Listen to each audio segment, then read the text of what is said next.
like we just can't help ourselves.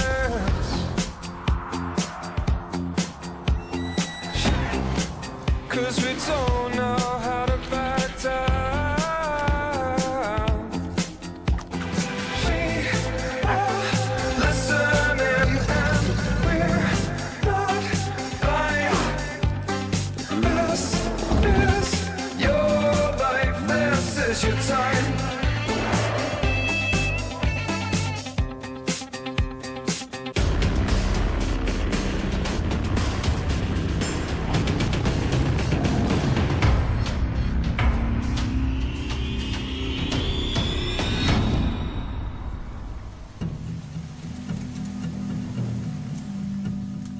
La discrétion est primordiale pour celui qui doit tuer pour vivre.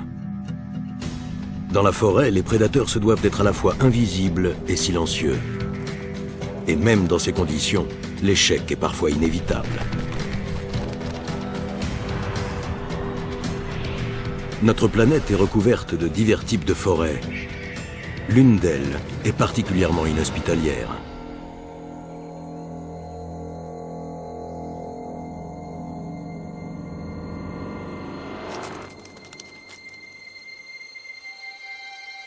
Cette jeune tigresse du Bengale étouffe sous le soleil indien. Il fait 45 degrés. Mais elle doit se lever et se mettre en route.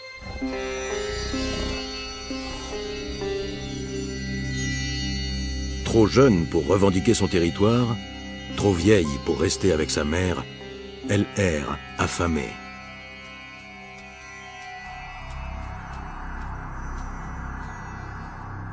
Il ne fait pas bon rôder dans cette savane d'où la vie a quasiment disparu.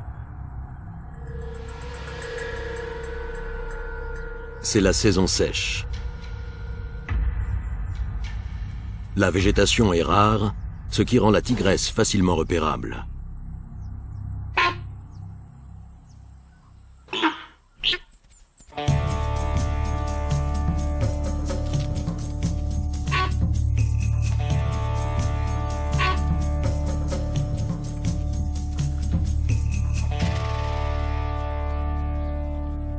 Elle ne tarde pas à faire une rencontre inespérée.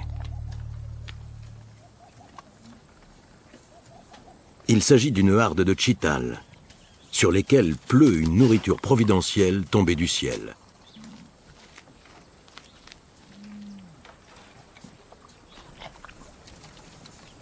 À l'origine de cette nourriture miraculeuse, des singes entelles, qui ont investi l'un des derniers arbres encore verts de la savane, un acacia.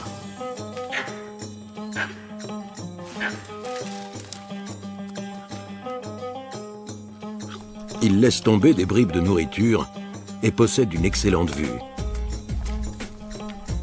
Pour les tchitals qui sont myopes, c'est une aubaine.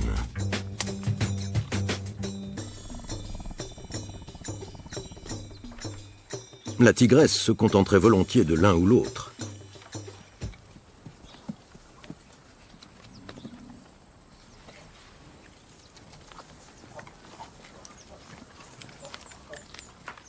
Sa seule chance, une discrétion totale.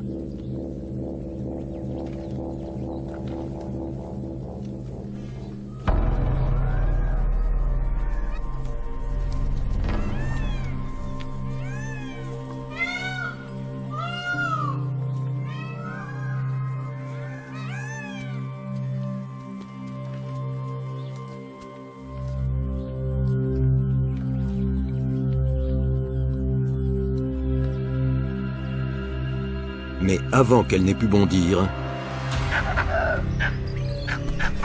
tout tombe à l'eau.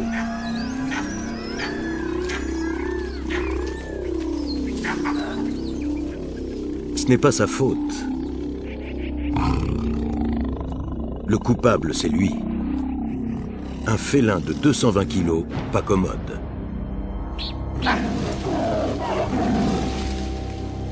Elle chassait sur son territoire et doit en payer les conséquences.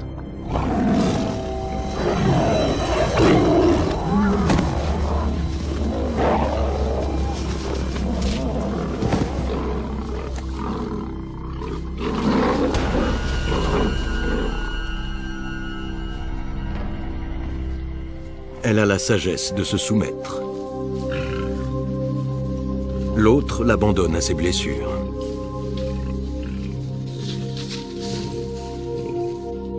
Elle a de la chance d'avoir eu la vie sauve. Si elle avait été un mâle, il l'aurait sans doute tuée.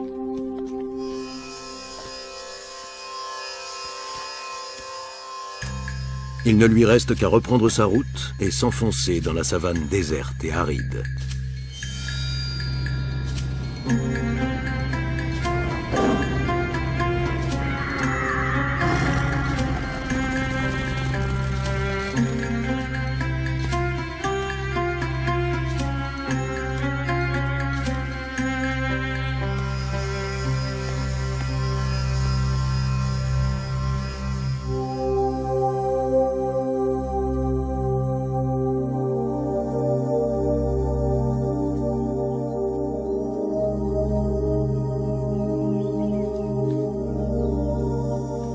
Soudain, devant elle,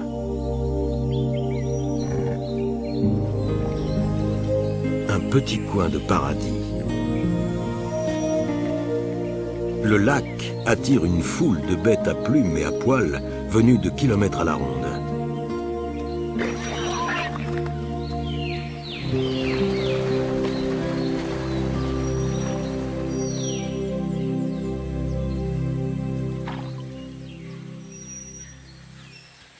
Difficile de savoir par quoi commencer. Cuisseau de cerf, civet de marcassin. Lui doit avoir un goût de poulet.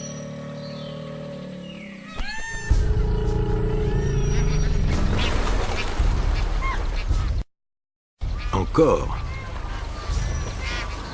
Cette fois, ce sont des crocodiles.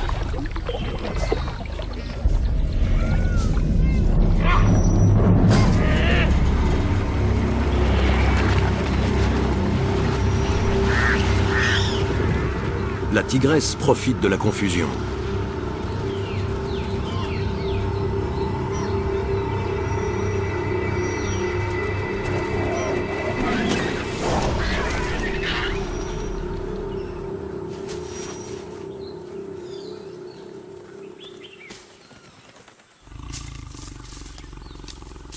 Enfin, un vrai repas.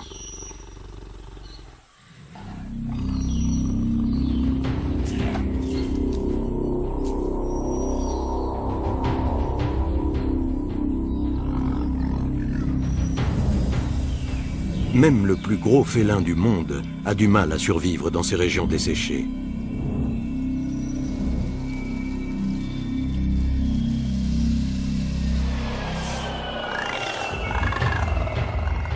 Mais une végétation plus luxuriante peut s'avérer tout aussi hostile pour un prédateur minuscule. Les forêts tropicales d'Amérique centrale regorgent de grenouilles. Beaucoup inférieurs à 1 cm de diamètre.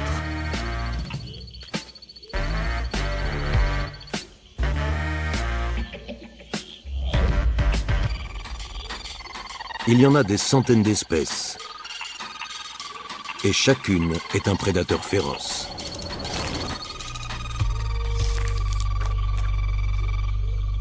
Elles mangent à peu près tout ce qu'elles sont capables de gober.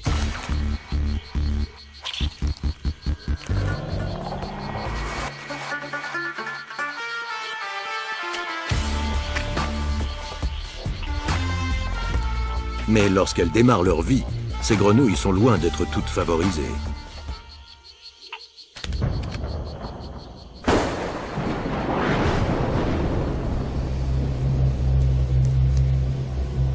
La plupart des mères pondent leurs œufs et les abandonnent aux éléments et aux prédateurs.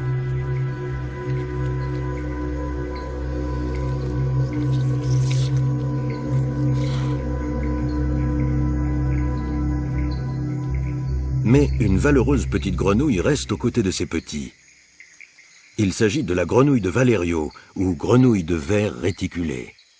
Elle doit son nom à sa peau transparente. Si l'on s'approche suffisamment, on voit ses organes au travail.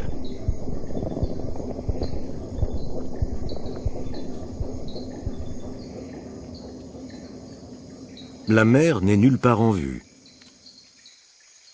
C'est le père qui s'occupe de tout et qui garde la couvée 24 heures sur 24.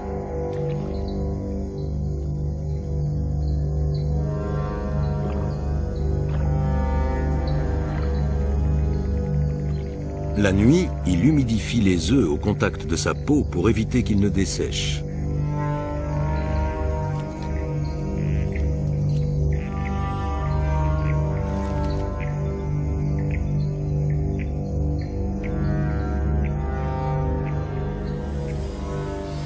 Mais à peine le soleil levé, il doit défendre sa progéniture contre son pire ennemi.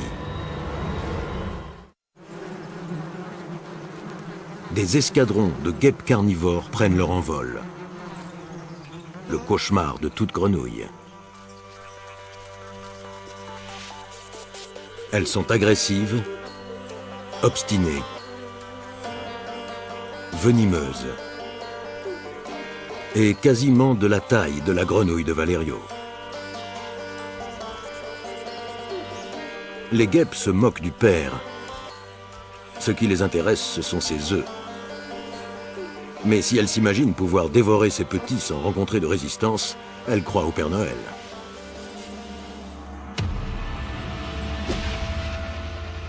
Papa est une vraie grenouille ninja.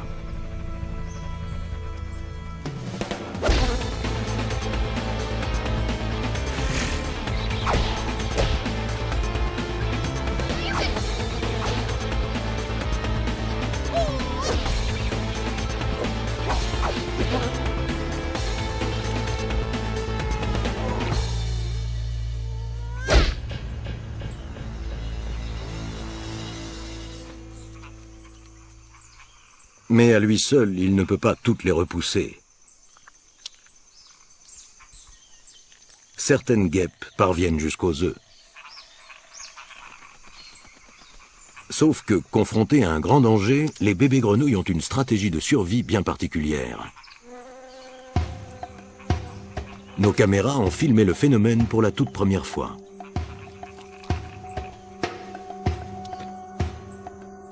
Certains embryons éclosent prématurément et prennent la poudre d'escampette.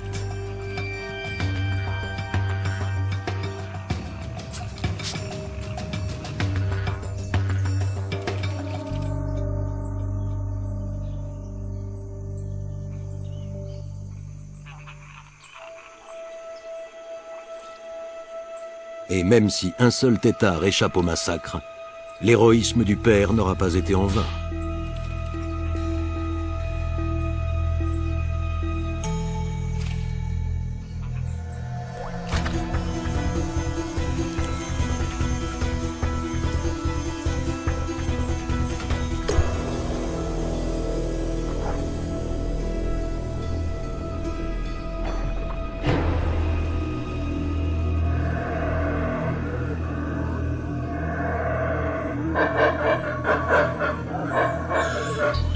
À chaque étage de la forêt tropicale, sont lots de prédateurs bien adaptés à leur milieu.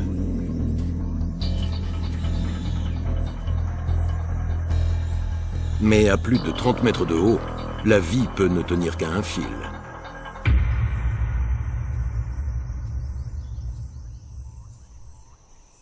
Prenez cette impétueuse princesse retenue prisonnière dans sa tour. Cette aiglonne, une jeune harpie féroce, est bloquée au sommet d'un des plus grands arbres de la forêt, le Quipo.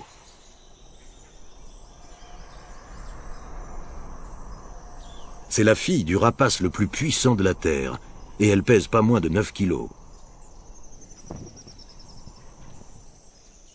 Elle est quasiment arrivée au terme de sa croissance, à l'exception d'une chose, ses plumes de vol.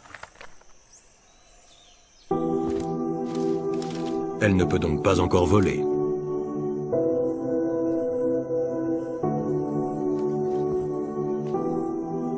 En général, ses parents lui déposent un singe ou un paresseux tous les 2 ou 3 jours, mais elle ne les a pas vus depuis plus d'1 semaine, et elle commence à désespérer.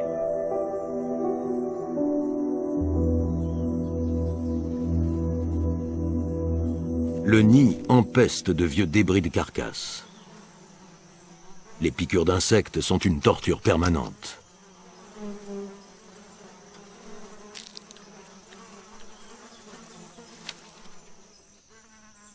Poussé par la faim, elle ingurgite les restes en décomposition.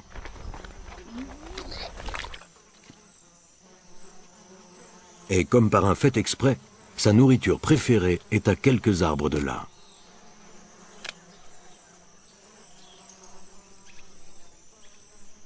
Ce paresseux se déplace à 1,5 mètre par minute. De quoi la faire saliver.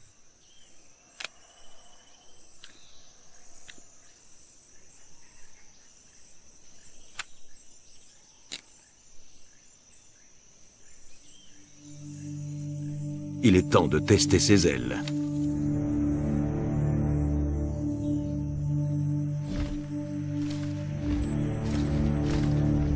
Oups, pas facile. Il n'est pas rare que les aiglons tombent de leur nid.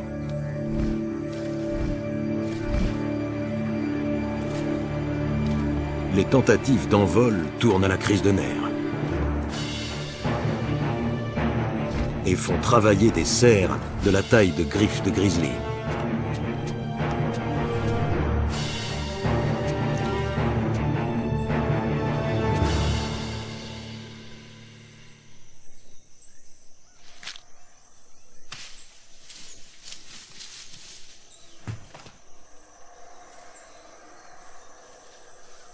La terre est basse.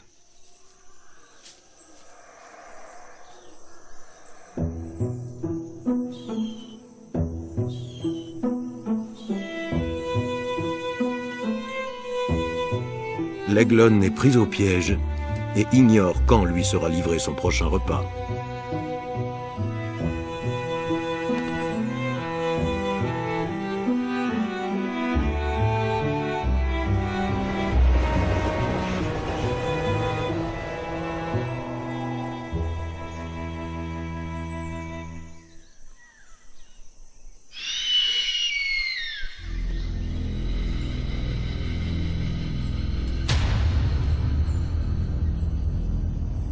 La mer.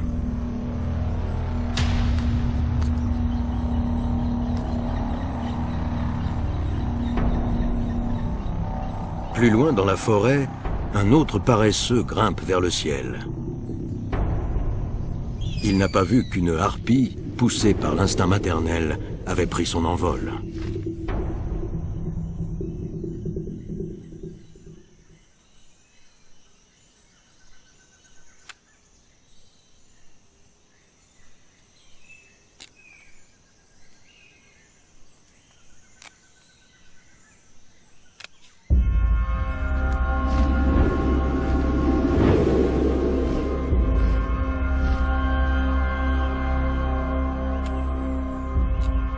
Les paresseux peuvent vivre jusqu'à 20 ans. Celui-ci ne les atteindra pas.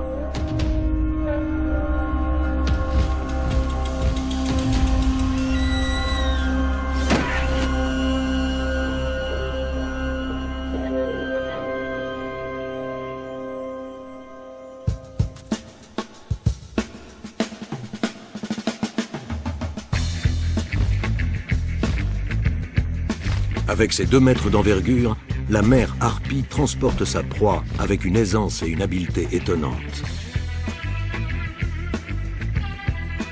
Si un paresseux de 4 kilos ne rassasie pas sa fille, rien d'autre n'y parviendra.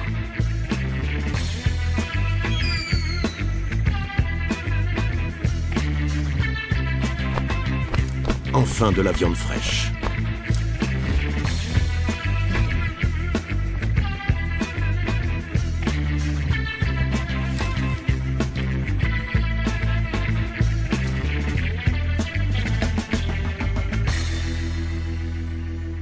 C'est pas trop tôt. Au départ, l'aiglonne semble sur la défensive.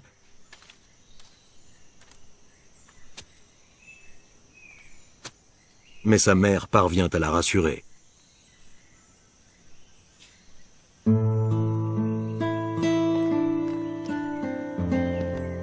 Elle commence par nettoyer le nid, puis découpe la carcasse et donne la becquée à sa fille, comme si celle-ci venait de sortir de l'œuf.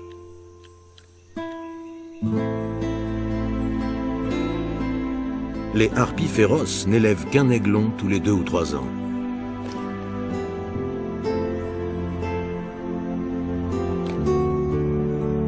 Voici un moment d'intimité tel qu'on en observe rarement entre 2 des prédateurs ailés les plus agressifs du monde.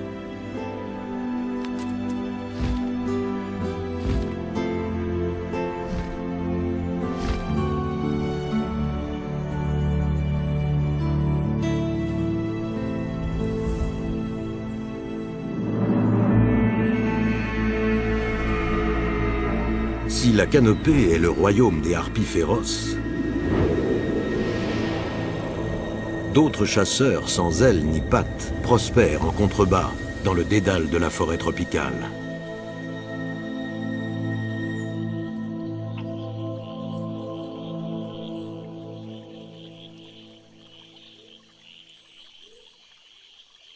Quasiment invisible sur un tapis de feuilles, un serpent mortel attend sans bouger depuis des semaines.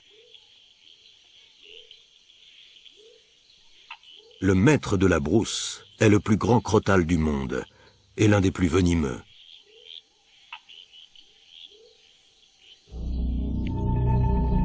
Il a choisi son emplacement avec soin. Sa langue collecte les particules odorantes laissées par le passage des rongeurs.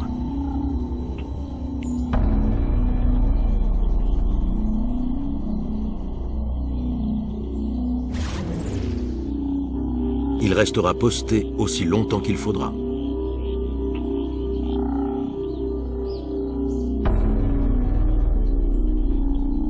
Il finit par percevoir de minuscules vibrations.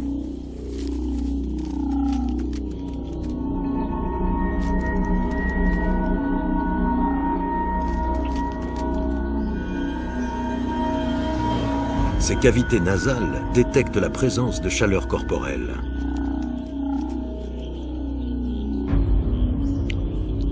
Sa langue a bien sûr déjà collecté l'information.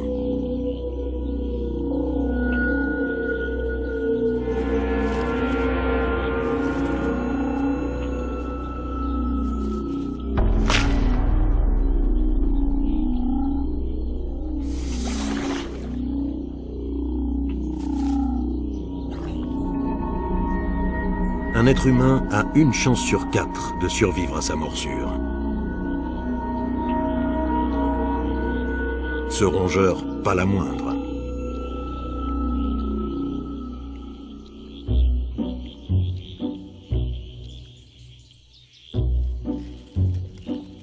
Commençant toujours par la tête, il fait glisser l'animal en direction de son œsophage, à l'aide d'un crochet, puis de l'autre.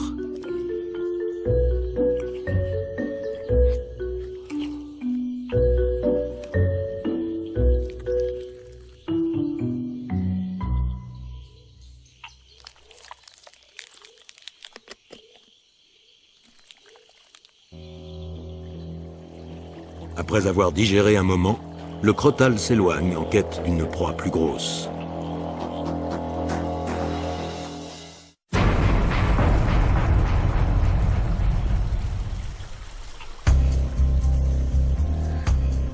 Le maître de la brousse a en tête une carte de la forêt étonnamment précise.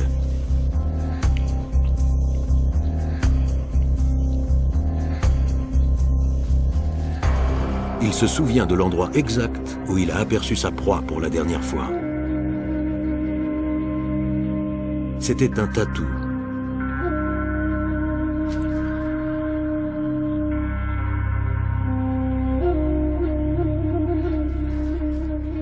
Il se moque de sa chair. Il veut simplement lui demander l'asile.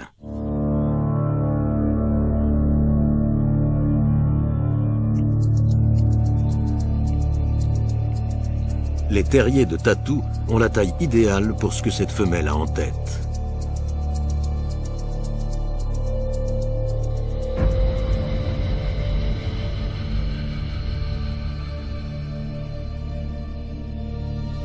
À l'abri dans sa tanière, elle va pondre une douzaine d'œufs.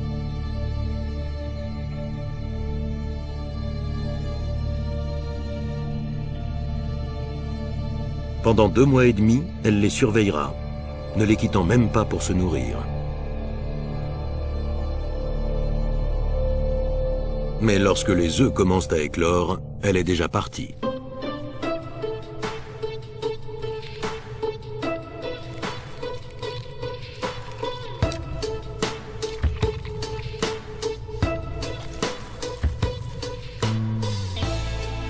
Les jeunes serpents sont loin d'être démunis et se mettent vite en quête de leur premier repas.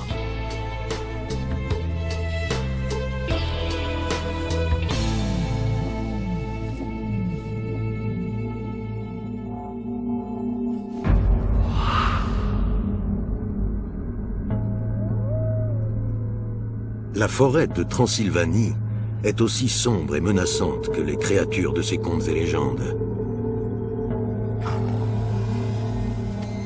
Les loups-garous et les vampires.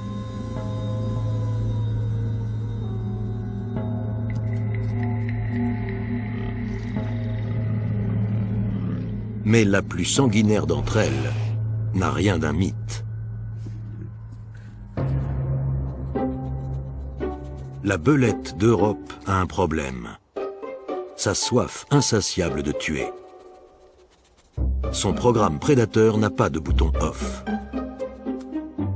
Avec seulement 13 cm, c'est le plus petit carnivore sur Terre. Elle appartient à la famille des castors et des féroces gloutons. Ne vous laissez pas attendrir par sa frimousse. Elle a un métabolisme tellement rapide qu'elle a besoin de manger 1/3 de son poids par jour, soit jusqu'à 10 repas.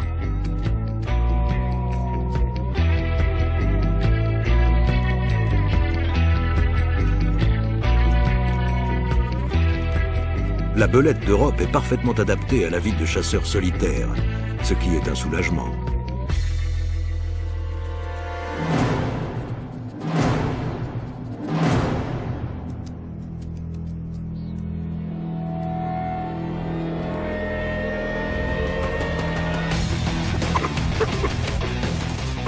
Grâce à sa longue colonne vertébrale flexible, son corps peut comprimer sa proie comme un étau. Ses mâchoires et ses canines, aussi puissantes que celles d'un lion, ont au fait de lui perforer le crâne.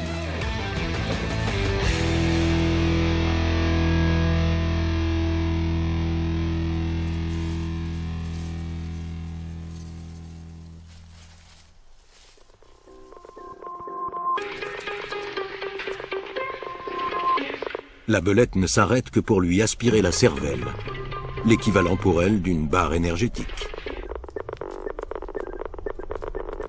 Pas le temps de manger le reste pour l'instant. Un besoin compulsif de tuer la pousse à repartir.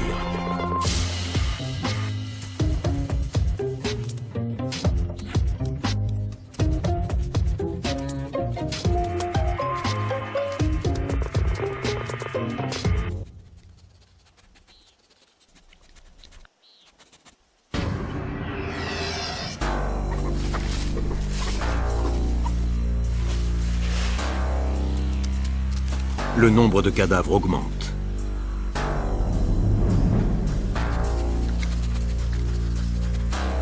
C'est une tueuse en série, portée sur l'accumulation.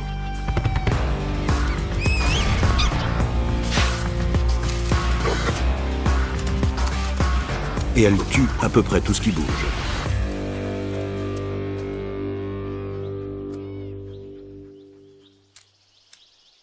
Mais face à ça, méfiance. La taille est bonne, mais les couleurs, pas du tout.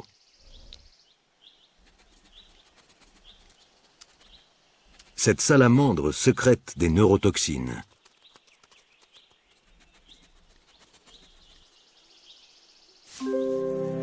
En la voyant, les souris détalent.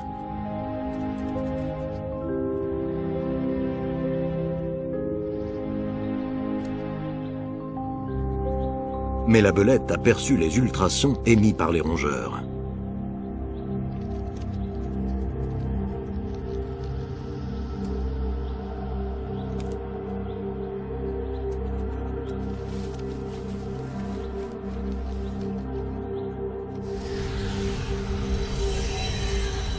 Et du moment que la tête passe, le corps suit.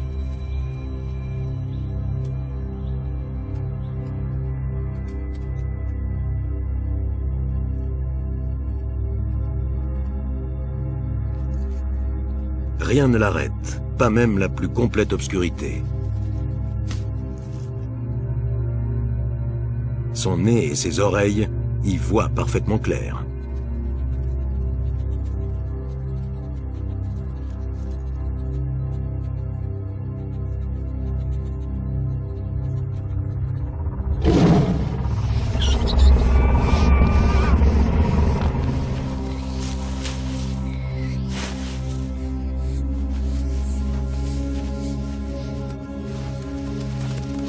Seuls les plus rapides et les plus chanceux s'enfuient.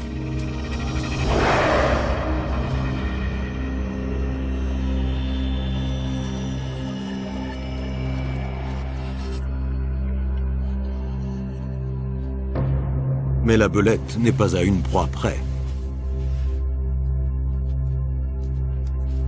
Certaines d'entre elles vont jusqu'à stocker plus de 50 carcasses.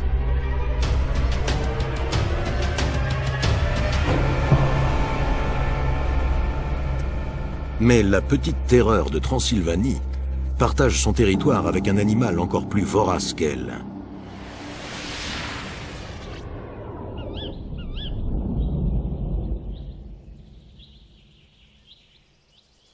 Ces dernières forêts primitives continuent à abriter des géants.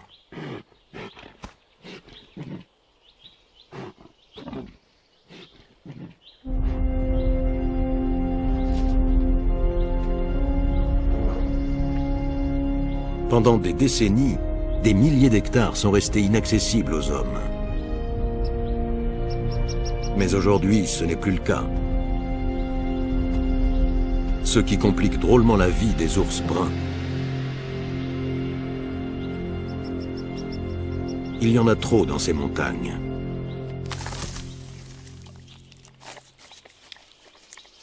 Des ours en surnombre et des ressources qui s'amenuisent sont synonymes de conflit.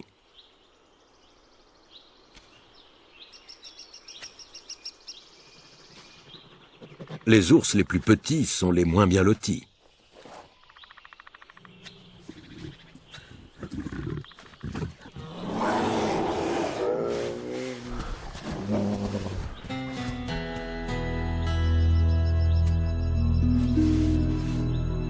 Mais cette carcasse perdue n'est pas ce qui l'inquiète. Les bois sont remplis de pièges.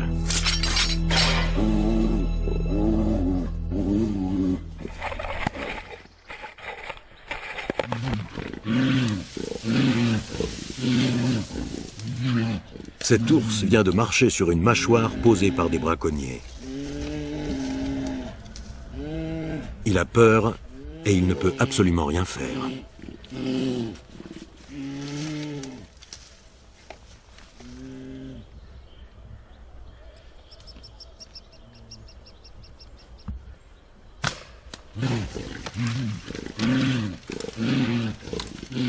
Mais ces hommes ne sont pas là pour l'achever. Ils font partie d'un centre de sauvetage des ours.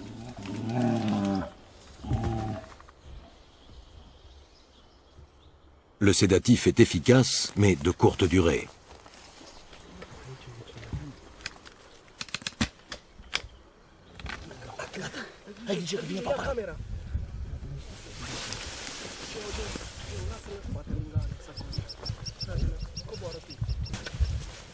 Il vérifie vite les signes vitaux et soigne ses blessures.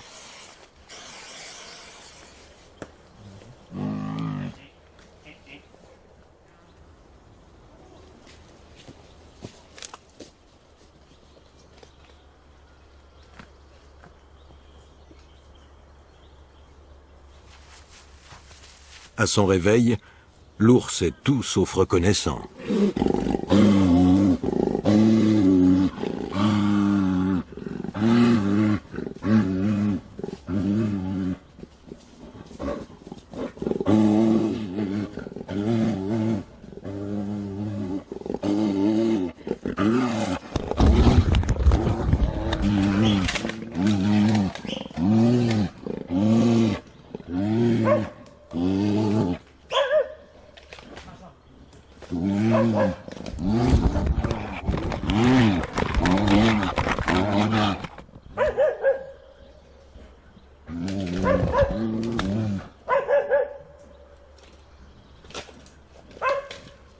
La caméra installée pour filmer ses premiers pas ne servira plus jamais.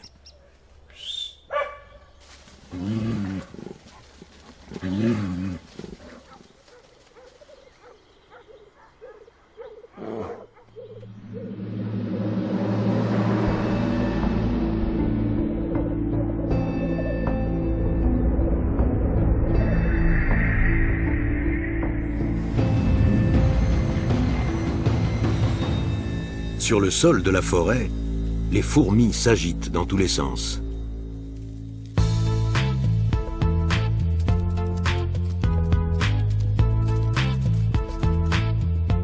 Le maintien de l'ordre est assuré grâce à une communication chimique constante.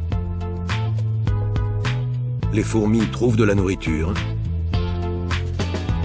elles défendent leur colonie et ramassent les morts sur le champ de bataille.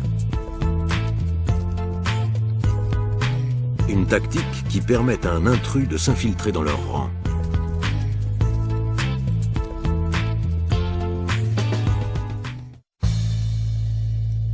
L'araignée Zodarion germanicum est la reine du travestissement et une tueuse de fourmis née.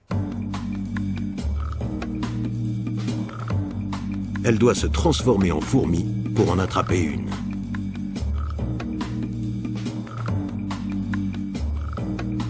Elle commence par se mélanger aux troupes. Risqué. Si elle se fait prendre, les fourmis la tueront.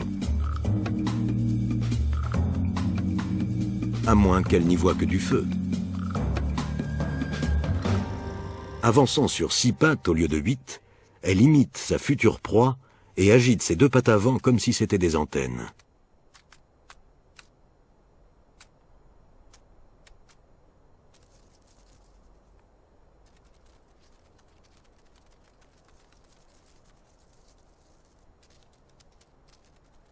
Elle repère une fourmi solitaire qui s'est arrêtée faire un brin de toilette.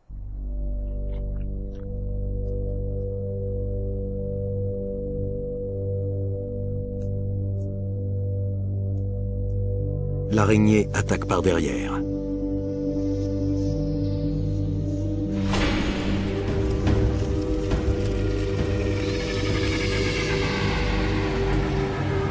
Son venin se charge du sale boulot. Paralysie totale de l'organisme.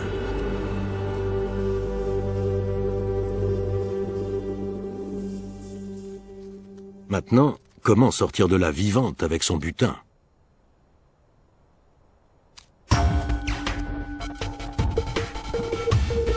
La Zodarion utilise sa victime comme armure. Les phéromones de la fourmi masquent les siens et lui servent de bouclier protecteur.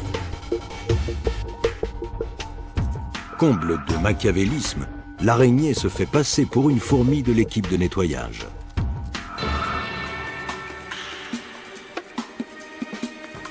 Elle doit à présent braver une armée de fourmis méfiantes et frotter ses fausses antennes contre les leurs.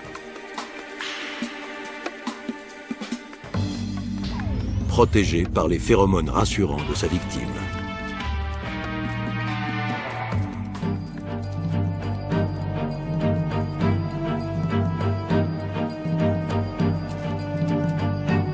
Si elle perd son sang-froid ou laisse tomber son butin,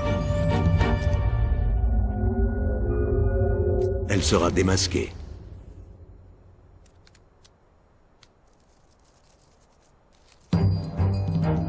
Mais après 3 ou 4 brefs mouvements d'antenne, la voici qui repart. Maintenant, elle peut mettre le cap sur sa maison.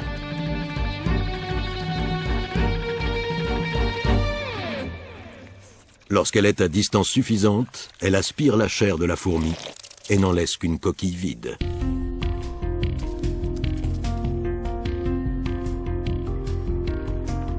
Elle se réfugie dans son bunker, un tas de pierres maintenues par des fils de soie. Elle ferme la porte et tire sa révérence.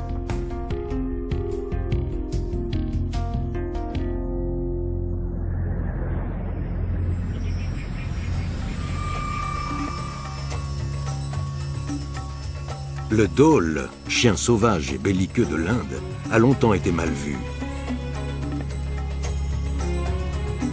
Mais cette mauvaise réputation est contrebalancée par son courage. Les dholes n'hésitent pas à affronter des tigres.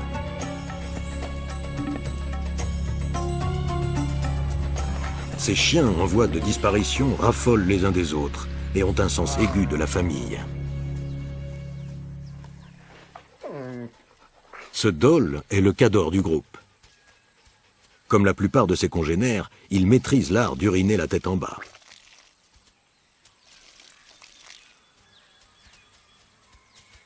Il n'est pas plus gros qu'un chien de berger, mais en groupe, ses petits copains et lui sont capables de semer la terreur.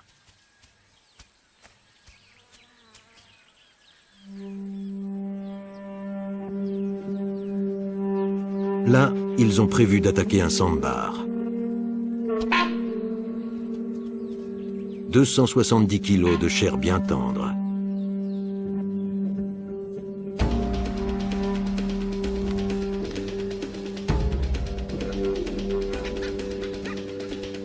Ils forcent l'animal à quitter le couvert de la forêt.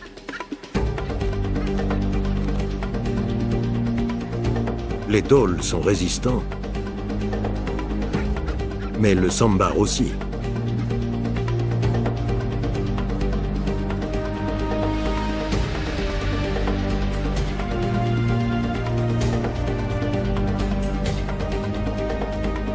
Alors que les autres abandonnent, ce jeune mâle refuse de lâcher prise.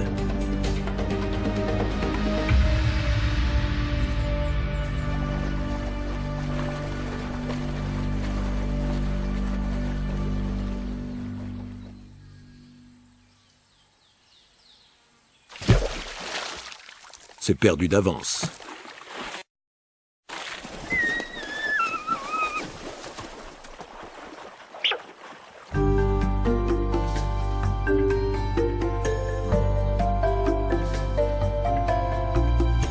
Exterminé pendant des siècles comme animal nuisible, le dhole reste une espèce en danger. Et son étonnant mode de vie n'a pas fini de nous livrer tous ses secrets.